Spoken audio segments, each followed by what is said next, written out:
साथियों, नमो बुद्धाय, जय भीम, जय भारत, जय संविधान। मैं आज आपके समक्ष महामानव तथागत सम्यक संबुद्ध इनके त्रिगुण पावन पूर्णिमा के उपलक्ष्य में आपके समक्ष दो शब्द कहने के लिए आया हूँ। और त्रिगुण पावन पूर्णिमा इस बार की जो होने जा रही है, बड़े धूमधाम से पूरे विश्व के अंदर में मनाई जा रही है। और विश्व के अंदर से एक ही शांति का संदेश गूंजने की ज़रूरत है कि यूरोप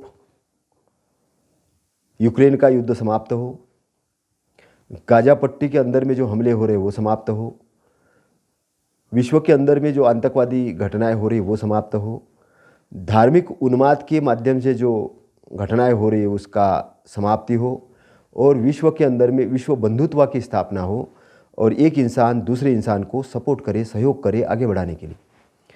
तो हमारे आज के जिस उपलक्ष्य में और जिस बात में हम आपके समक्ष कुछ वक्तव्य रखने का साहस कर रहे हैं, वो इसलिए कर रहे हैं क्योंकि हमें तथागत के मार्गदर्शन के कारण जो कुछ थोड़ा बहुत ज्ञान प्राप्त हुआ है, उस ज्ञान के कारण आपके जीवन के अंदर में सकारात्मक क्रांति का निर्माण करना, आपके परिवार के अंदर में खुशी प्रदान करना, आपके गांव, शहर और देश के अंदर में शांति और प्रोग्रेस की स्थापना करना, एक दूसरे के साथ में बंधुभाव की स्थापना करना, और धर्मों के नाम पे जो विवाद हो रहे, धार्मिकता के नाम पे जो राजनीति हो रही, उस राजनीति को कन्वर्ट करना मानवीय में, क्योंकि मानवीय मूल्यों का हनन होके लोग राजनीति कर रहे हैं, लोगों के घरों को बर्बाद करके, लोगों के जीवन को बर्बाद करके, और जो ऑब्जेक्ट था वो ऑब्जेक्ट को दूर करके। तो इस प्रकार के बातों को अंकुश लगाना, भारतीय संविधान के अनुसार देश का लोकतंत्र चले, इसके लिए हमें सहयोग करना और राजनीति के अंदर में अच्छे लोगों को प्रस्तापित करना, इंटरनेशनल लेवल पे एक भारत की छवि, अच्छी छवि बनाना और देश के हित में, देश के सम्मान में काम करना, समाज के सम्मान में काम करना। तो हमें एक बड़े ऑब्जेक्ट पर काम करने के लिए सोचने की ज़रूरत है और कार्य करने की ज़रूरत है, क्योंकि लोकतंत्र के अंदर में वन वोट वन वैल्यू होता है। जब हम इस बार चुनाव के लिए वोटिंग के लिए गए और जिस प्रकार से बूथ के अंदर बैठे ऑफिसर लोगों ने हमारे सम्मान के साथ बातें की, वो एक एहसास कराने वाली बातें थी कि हम इस देश के शासक हैं, इस देश के हम शासन करता है, इस देश के लिए हम नेता चुनाव ही नहीं करते, नेता बनते भी हैं और नेता बनाने का काम भी करते हैं। तो हमारी जिम्मेदारी बहुत बढ़ जाती है, क्योंकि हम चैनल चलाते हैं, हम लोग अपनी बातचीत रखते हैं। तो मैं आपको जो सब्जेक्ट पे बातचीत करना चाहता हूँ, ध्यान देना चाहता हूँ, दिलाना चाहता हूँ, वो सब्जेक्ट का ही नाम है कि तथागत का ऑब्जेक्ट क्या था। आखिर तथागत का ऑब्जेक्ट क्या था? तथागत का धम्म का ऑब्जेक्ट है कि संसार से दुख की मुक्ति करना, संसार से दुख की मुक्ति करना। आपको ये बात समझना होगा, संसार में जो दुख है, जो पीड़ित मानव मात्र है, उसको दुख की मुक्ति करना, और दुख की मुक्ति के लिए अरहत, साकृदागामी, अनागामी, श्रोतापन्न, इस प्रकार के विद्वानों की निर्मित करना।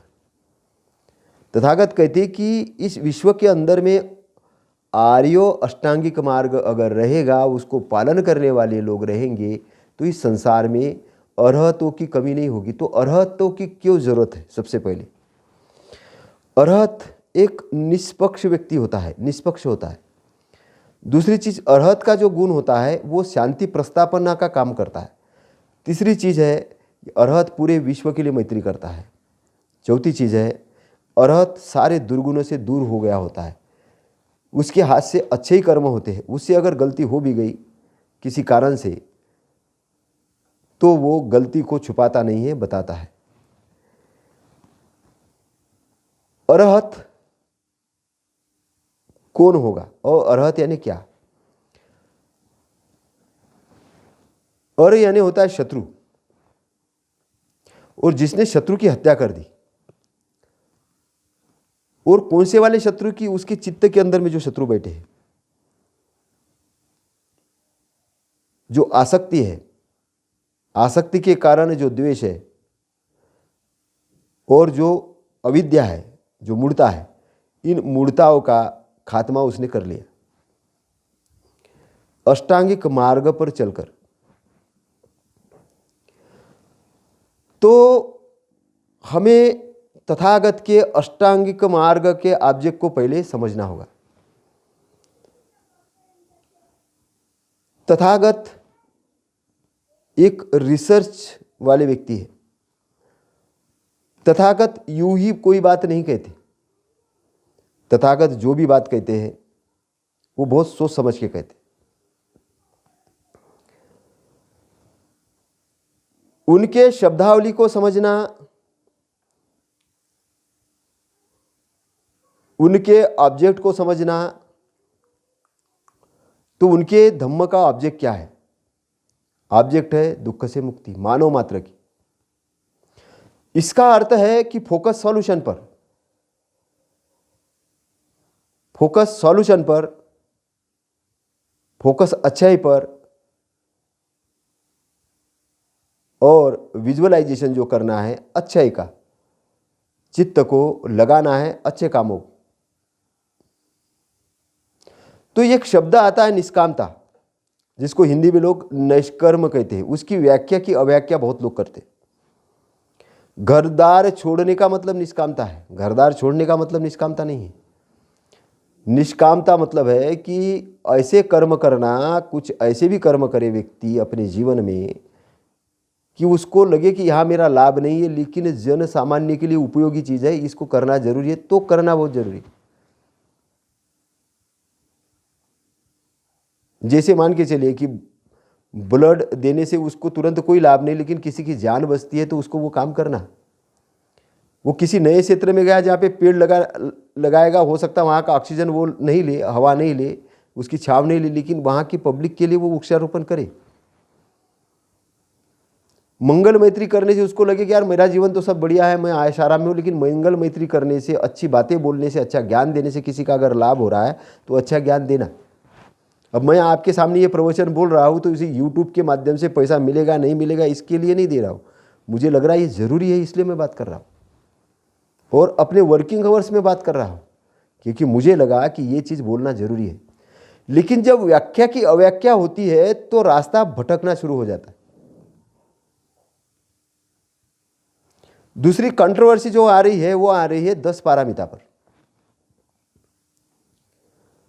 मैं आपको बताना चाहता हूं कि तथागत के जाने के बाद में जो डिटेक्टरशिप हुई, जो तानाशाही की भावना संघ के अंदर में आई, और डिटेक्टरशिप होने के कारण, तानाशाह की भावना आने के कारण बात ऐसी हुई कि जैसा एक हाथी था, किसी ने कहा ये पूंछ हाथी है, किसी ने कहा कि ये पैर हाथी है, किसने कहा? जो अंधे लोग थे।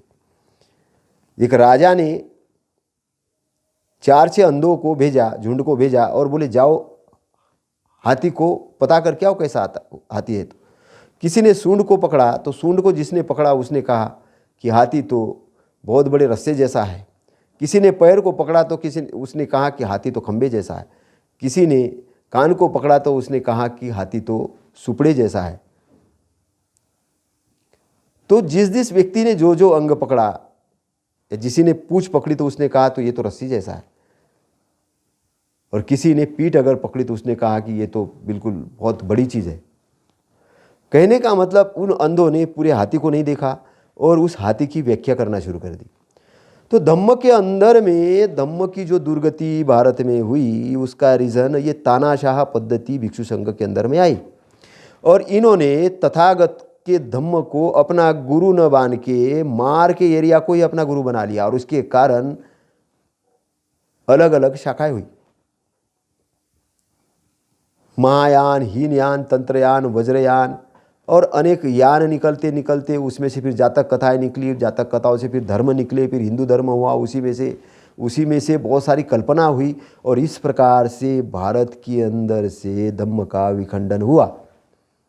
उसी कारण से वर्ण व्यवस्था बनी, क्योंकि हिंदू धर्म को टिकाने के लिए वर्णों की जरूरत थी और जो बनाने वाले कुछ लोग थे जिनके दिमाग में एक बात आई कि हमें कुछ गुलामों की ज़रूरत है, इसलिए शूद्र अति शूद्रों की स्थापना की और वे खुद विद्वान बने, बोले हम जन्म से विद्वान हैं।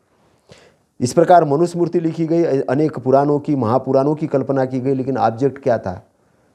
ऑब्जेक्ट बोले हमारी धर्म की स्थापना करनी। धर्म की स्थापना क्यों करें? मोक्ष प्राप्ति। मोक्ष क्यों? कि दुख से मुक्ति के लिए, स्वर्ग प्राप्ति के लिए। तो मार्ग ही भटक गए, मार्ग ही भटक गए। इसके कारण से लाखों करोड़ों लोगों की जीवन जीने की जो तमन्ना थी वो खत्म हुई। लाखों करोड़ों लोग अंधविश्वास के अंदर में अपने चदरिया को जैसे मैली थी वैसे मैली चदरिया लेके इस धरती से पदार्पण कर गए। उन्होंने डिग्रियाँ ली, उन्होंने बहुत बड़े पदों को हासिल किया, उन्होंने बड़े बड़े बंगले बनाए, उन्होंने खेत लिए, खलियान लिए, उन्होंने गाड़ियाँ ली, बंगले लिए, लेकिन उनके जीवन के अंदर में दुख से मुक्ति नहीं हुई। जो जीवन का मूल उद्देश्य था उसमें से लोग भटक गए और भटकने के कारण उन्होंने पत्थर कंकड़ इकट्ठा किए, लेकिन उन पत्थर कंकड़ों के बीच में जो हीरे थे, जो जीवन अमूल्य था, उस जीवन को उन्होंने गवा दिया। और ये सब अहंकार के कारण, उस राग, द्वेष और मूढ़ता के कारण हुआ और ये भिक्षु संघ के सही गाइडलाइंस पे न चलने के कारण हुआ। क्योंकि धम्म की स्थापना करना, उसका संरक्षण करना, उसको प्रचार प्रसार करने की जिम्मेदारी उस संघ को थी, वो संघ ने नहीं निभाई और उसके कारण से भारत देश विदेशियों का गुलाम बना। भारत देश विदेशियों का गुलाम बना। यहाँ पे मारकाट मची और यहाँ पे बहुत सारी अनहोनी हुई। इतिहास से हमें सीखने की ज़रूरत है कि धार्मिकता के आधार पे आज जो हिंदू, मुस्लिम, सिख, ईसाई और इधर उधर करके झगड़े जो लगाने का काम हो रहा है, ये भी बहुत बढ़िया नहीं है, ये भी वो बहुत बढ़िया नहीं है। इसलिए कॉन्स्टिट्यूशन धर्मनिरपेक्ष लिखा गया, क्योंकि मानवीय मूल्यों पर आधारित, अष्टांग मार्ग पर आधारित समाज का निर्माण करना। भारत में पुनर्स्थापना करना, भारत में श्रोतापन्न, साकृतागामी, अनागामी, अरहत, इनकी स्थापना होना और अरहत पद के काफी लोग तैयार हो। भारत अरहतों की भूमि रही है। तथागत के समय में बोधि लाभ, ज्ञान लाभ प्राप्त होने वालों की बहुत संख्या निर्माण हुई, लेकिन आज हम देखते हैं कि वो संख्या ही नहीं है। कुछ लोग विपश्यना सिखा रहे हैं, लेकिन मुझे विपस्सी में बहुत ऐसे कोई मिला नहीं कि जिसने ये कहा कि मैं अरहत हो गया हूं। विपश्यना की खूब बखान हुई, कहा कि आपके अच्छाई के कारण आपको विपश्यना मिली और जिंदगी भर विपश्यना ही करते रहे। विपश्यना बुद्ध धम्म का एक अंग है। विपश्यना बुद्ध धम्म का एक अंग है, पूर्ण धम्म विपश्यना नहीं है। तो तथागत दो विद्यापक्षीय धम्म की बात करते हैं। तथागत दो विद्यापक्षीय धम्म की बात करते हैं, शमत और विपश्यना। तो शमत के अभ्यास से क्या होता है? चित्त का विकास होता है और चित्त राग से मुक्त होता है, राग का प्रहान होता है, आसक्ति का प्रहान होता है, इसलिए शमत है। और विपश्यना, विपश्यना के अभ्यास से प्रज्ञा का विकास होता है और प्रज्ञा के विकास से अविद्या का प्रहान होता है या विनाश होता है। तो तथागत भिक्षुओं से कहते हैं, राग के कारण, आसक्ति के कारण चित्त मुक्त नहीं होता है, और अविद्या से दूषित होने से प्रज्ञा का विकास नहीं होता। तो इंपॉर्टेंट चीज क्या है? इंपॉर्टेंट चीज है चित्त की आस्त्रवों से मुक्ति करना। तो अविद्या का क्षय होने से क्या होता है? प्रज्ञा की विमुक्ति होती है, प्रज्ञा की फ्रीडम प्राप्त होती है। प्रज्ञावान व्यक्ति होता है तो वो शुद्ध होता है। जब मैल उसको दिखना शुरू होते तभी तो वो अपने नष्ट करेगा।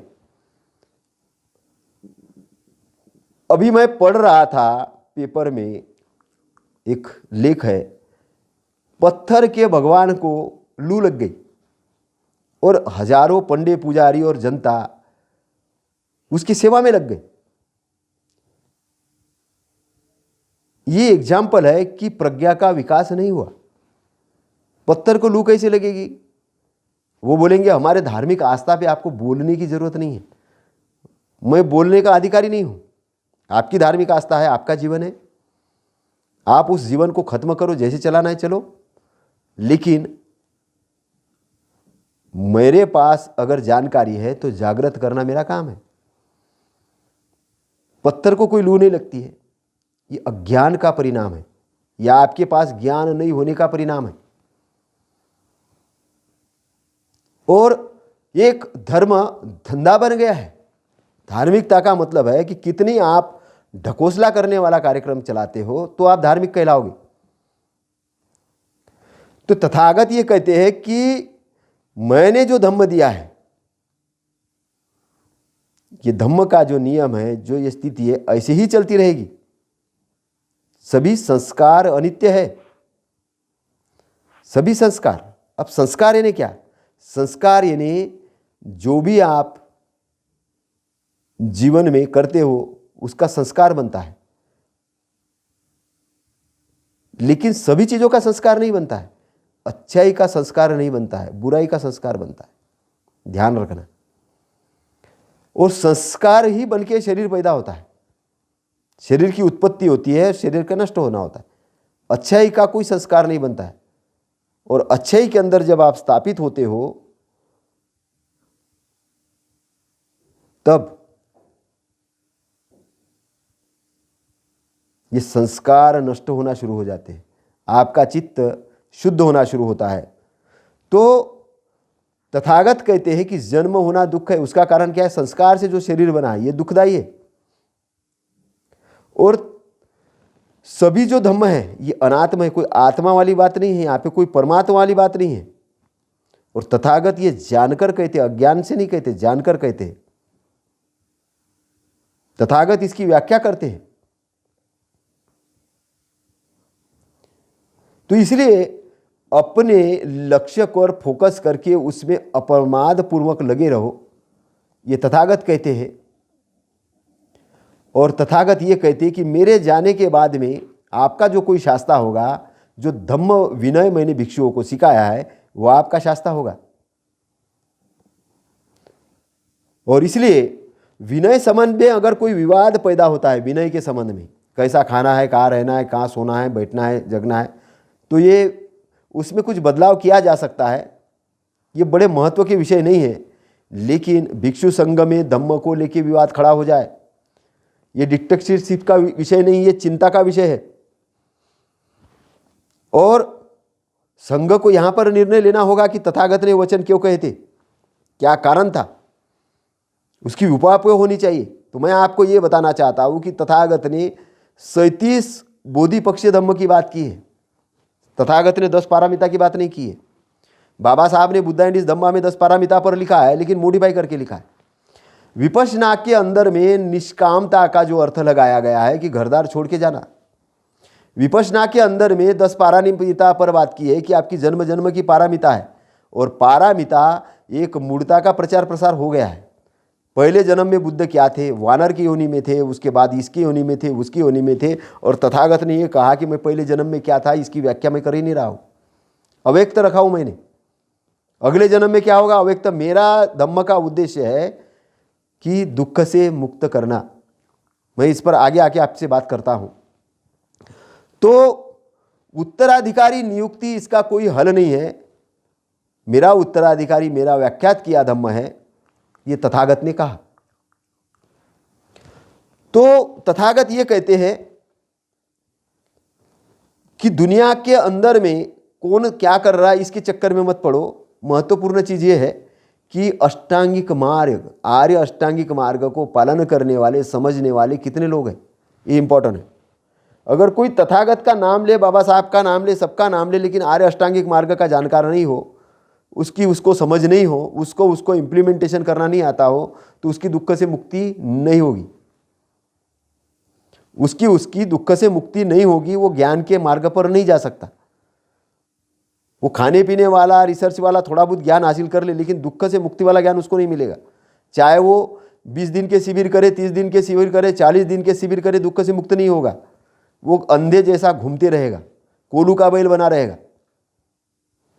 इसलिए जो लोग शब्दों पे ध्यान नहीं देते हैं, जो लोग शब्दों पे ध्यान नहीं देते, जिनका शब्दों पे पकड़ नहीं है, जो बोले शब्द क्या है, मैं बताता हूं, शब्दों में ताकत है। अगर आपके नाम का गलत अर्थ अगर निकलता, वो नाम को हटा दीजिए, दूसरा नाम रखिए। आपके गांव के नाम का गलत अर्थ निकालता, उसको हटा दीजिए, क्योंकि शब्द पिक्चर बनाते हैं। वो पिक्चर ही भावना, इमोशन बनाता है, और इमोशन बना के आप उसके हिसाब से काम करते हो। इसलिए अपने आजू बाजू का अच्छा पिक्चराइजेशन करना चाहिए। इसलिए मेरा सरकार से सबसे पहले निवेदन है कि जो पेपर के अंदर में निगेटिव घटनाएं जिस प्रकार से छापी जाती है, दंगे फैलाने के हिसाब से, अशांति फैलाने के हिसाब से, उस पर प्रतिबंध लगाया जाए। सीरियल के अंदर में जो अंधविश्वास वाले सीरियल, रामायण, महाभारत, पुराण, अल्लाह के नाम पे, ईसा के नाम पे, बुद्ध के नाम पे, किसी के नाम पे भी अगर बनाए जाते हैं, जिसमें अंधविश्वास फैलता है, जिसमें चित्त विकृत होता है, जिसके कारण से जनता दुखी होती है, जनता गलत मार्ग पे जाती है, इन सारे चीज़ों का एनालिसिस करके उस पर प्रतिबंध लगाने की ज़रूरत है।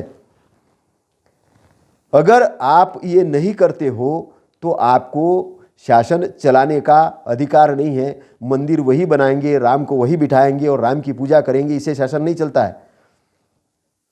शासन जनता के कल्याण के लिए होता है, पुजारी बनने के लिए नहीं है। शासन ने आपको प्रधानमंत्री बनाया है, शासन ने आपको मंत्रिमंडल दिया है, शासन ने आपको IAS बनाया, शासन ने आपको न्यायाधीश बनाया है। काय के लिए बनाया? जनता के कल्याण के लिए, अच्छाई की स्थापना के लिए। तो अपनी जिम्मेदारी सबको समझना है, अपने कर्तव्य को समझना है, अष्टांगिक मार्ग को समझना है, तथागत की विजन को समझना है। और हमारे लिए ये विश्वगुरु है, तथागत विश्वगुरु है, जिन्होंने इस देश के ही नहीं विश्व के कल्याण के लिए काम किया। तो हमारा मार्गदर्शक कौन है? तथागत है, और सबका मार्गदर्शक है। कुछ लोग जाने अनजाने में, जिनको बेअकल लोग हैं, जिनके पास सही से इन्फॉर्मेशन नहीं पहुंची, जिन्होंने गलत साहित्य को पढ़ लिया है, वो तथागत को अपना दुश्मन मानते हैं। क्या दुश्मन मानोगे आप? तथागत ने कोई अपने साथ संपत्ति इकट्ठा की? वो तो भिक्षाटन लेके 4-5 घरों में जाते थे, भिक्षा लेते थे, प्रवचन करते थे, आपको मार्गदर्शन देते थे। तो मेरा कहने का मतलब है कि धम्म को समझना बहुत जरूरी है। तो जब तक संसार में अष्टांगिक मार्ग रहेगा, तब तक अरहतों की कमी नहीं होगी, ये तथागत कहते हैं। तो तथागत ये कहते हैं कि मेरा जो धम्म है, इसको आप मिलजुल कर समझो, विवाद न करो, जिससे जो मैत्री का मार्ग होगा ये अच्छा होगा, चिरस्थायी होगा, लोगों के हित के लिए होगा, सुख के लिए होगा। मैंने जिन धम्मों को समझकर उपदेश दिया है, सारा संघ उसको समझे और समझ के उसका अनुसरण करे। और वो धम्म क्या है? वो है 37 बोधिपक्षीय धम्म, जिसमें है 4 स्मृति प्रस्थान, 4 सम्यक प्रधान, 4 रुद्धिपाद, 5 इंद्रिय, 5 बल, 7 बोधि अंग और आर्य अष्टांगिक मार्ग। इसको सभी बोधिपक्षीय लोग, बौद्ध लोग, संघ के लोग समझे, उसका विश्लेषण करे और बिना विवाद किए मिलजुल कर इसको आचरण करे, समझे। तो तथागत क्या कहते हैं कि मेरा जो धम्म का ऑब्जेक्ट है चित्त की शुद्धि के लिए, क्योंकि चित्त केवल इसी जन्म का नहीं, पर जन्म से भी लेके आया चित्त अपने साथ सारी दुर्गुण, उसी कारण आपकी उत्पत्ति हुई है। तो पहले जन्म के भी जो दुर्गुण थे उसको भी समाप्त करना, और इसी जन्म के भी जो दुर्गुण है उसको समाप्त करना, उसको शुद्ध करना। तो जो दुष्ट धार्मिक प्रवृत्तियाँ है, जो गलत प्रवृत्तियाँ है, उसको शुद्ध करके आपको जन्म मरण के बंधन से मुक्ति करना, ये मोक्ष है। और ये मोक्ष जिंदा जिंदा देने का काम तथागत ने किया है। जब बोधि किसी को लाभ प्राप्त होती तो उसका सम्मान होता था, उसका स्वागत होता था, घोषणा होती थी कि आज इस भिक्षु ने अरहत पद प्राप्त कर दिया। और सारा का सारा जो धम्म है, चाहे उपोषद दिन मानने की बात हो, धम्म आचरण की बात हो, इसका मुख्य उद्देश्य रहता था दुख से मुक्ति होना, सुख की प्राप्ति करना, आश्रवों से मुक्ति करना, सारी तरफ आनंद का, अच्छाई का वातावरण तैयार करना। तो तथागत जो बात कहते हैं, वो सारी जो बात कहते हैं तो वो स्मृति के अनुसार कहते हैं। तो अनागत काल का जो ज्ञान तथागत को प्राप्त होता है वो बोधि के कारण होता है। उनको बोधि जो ज्ञान प्राप्त हुआ उसके कारण उन्होंने घोषणा की कि ये मेरा अंतिम जन्म है। तो तथागत जो भी बात कहते हैं वो किसी तथ्य के बगैर नहीं कहते, कोई तथ्य होता है उसका एविडेंस होता है। अनर्थक नहीं कहते कि जिसका कोई अर्थ नहीं हो, वैसी बात नहीं कहते तथागत।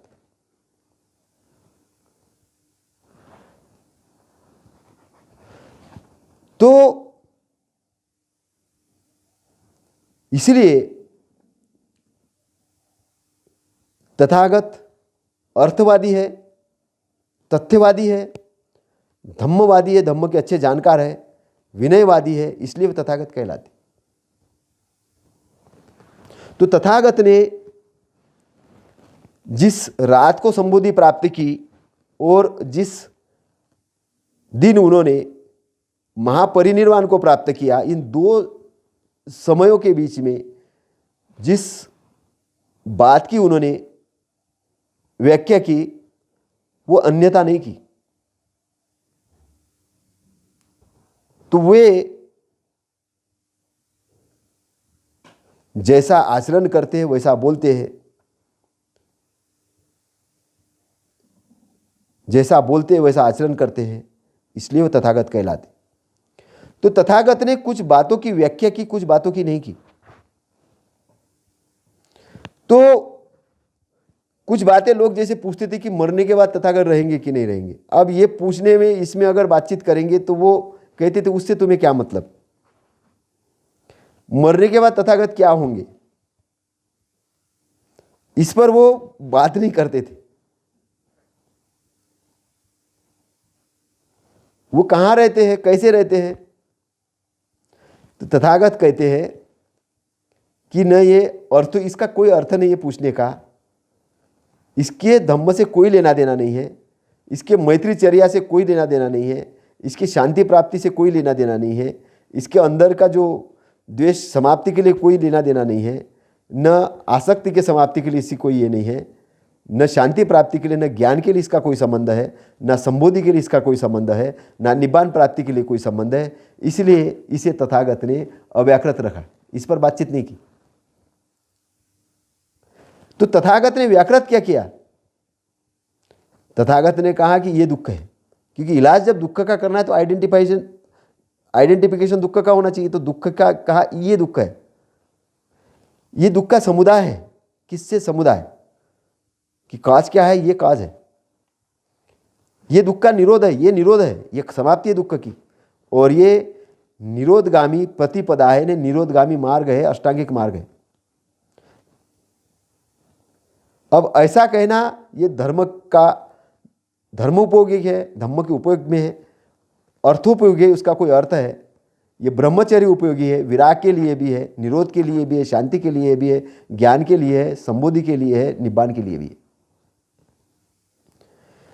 तो तथागत जो बात कहते हैं ऑब्जेक्ट पूर्ण कहते हैं। तथागत जितना भी कुछ किया है केवल एक ही चीज़ के लिए नहीं किया। अब लोग केवल विपश्यना की रट लगाते रहते हैं। विपश्यना एक भाग है, उसका एक शमत एक भाग है। अष्टांगिक मार्ग के अंदर, सम्यक समाधि के अंदर में ये भाग आता है। लेकिन क्या तथागत ने समानता प्रस्थापित करने के लिए काम किया? क्या तथागत ने वर्णवादी विचारधारा को समाप्ति के लिए काम किया? तथागत ने अज्ञानता दूर करने के लिए काम किया? इस पर डिबेट डिस्कस करने के बजाय लोग केवल एक ही बात कहते हैं, विपश्यना करो, विपश्यना करो, विपश्यना करो, विपश्यना करो। विपश्यना करो भाषण देने का काम नहीं है, विपश्यना करने का काम। ले जाके बिठा दो, आनापान सती सिखा दो, उसके शरीर के विकार समाप्त होना चालू हो जाएंगे, वो देखना शुरू हो जाएगा, जागृत हो जाएगा, होश में आ जाएगा। लेकिन ब्रेन थॉट से चलता है। 5 इंद्रियों की बात की है तथागत ने, 5 इंद्रियों को समझना, 5 बलों की बात की है। 5 बलों को समझना, हमारे अंदर में बल है। 4 रुद्धिपादों की बात की है, 4 स्मृति प्रस्थान की बात की है, उसको समझना। 4 सम्यक प्रदान की बात की है, उसको समझना। 7 बोधि अंग की बात की है, उसको समझना। अष्टांगिक मार्ग को समझना, इसका प्रैक्टिकल रूप से समझना और इन्वेंशन करना। आज के परिप्रेक्ष्य में हम धम्म का कहाँ इन्वेंशन कर सकते हैं, कहाँ इसके अंदर से बहुत सारे सूत्र है। आपके ब्रेन को संचालन करने की तरीके है उसके अंदर में। आपकी एक मैग्नेटिक पर्सनालिटी डेवलपमेंट का तरीका है। आप इंटरनली एक अच्छे व्यक्ति बनने का तरीका है। अगर आप नहीं बदले, हम नहीं बदले, धम्म की स्थापना नहीं हुई, तो एक बड़ा आदमी जो शिक्षित हो गया, पढ़ा लिखा हो गया, एक अनपढ़ आदमी, दोनों ही अगर चोर है, अनपढ़ आदमी एक तगाड़ी में खेत में जाएगा, कुछ चोर के लाएगा। पढ़ा लिखा आदमी पूरा इंजन के अंदर में पूरा माल भरा गाड़ी की चाबी लगाएगा और पूरी गाड़ी लेके भाग जाएगा। आज ऐसे ही हो रहा है। अगर चरित्र बराबर नहीं है तो करोड़ों का लोग घपले कर रहे हैं। ये जो फौजी स्कीम आ रही, फौजी मतलब विकृत वाली है ना, वो आर्मी फौजी नहीं, आर्मी तो हमारे आदरणीय लोग हैं। ये जो विकृत वाली जो स्कीमें आ रही है, लोगों को लालच देके, लोभ और लालच देके करोड़ों रुपए लूट रहे हैं। सरकार में बैठे हुए लोग जो शिक्षा फ्री होना चाहिए उसके ऊपर टैक्स लगा रहे, उसके ऊपर जीएसटी लगा रहे, किताबों के ऊपर।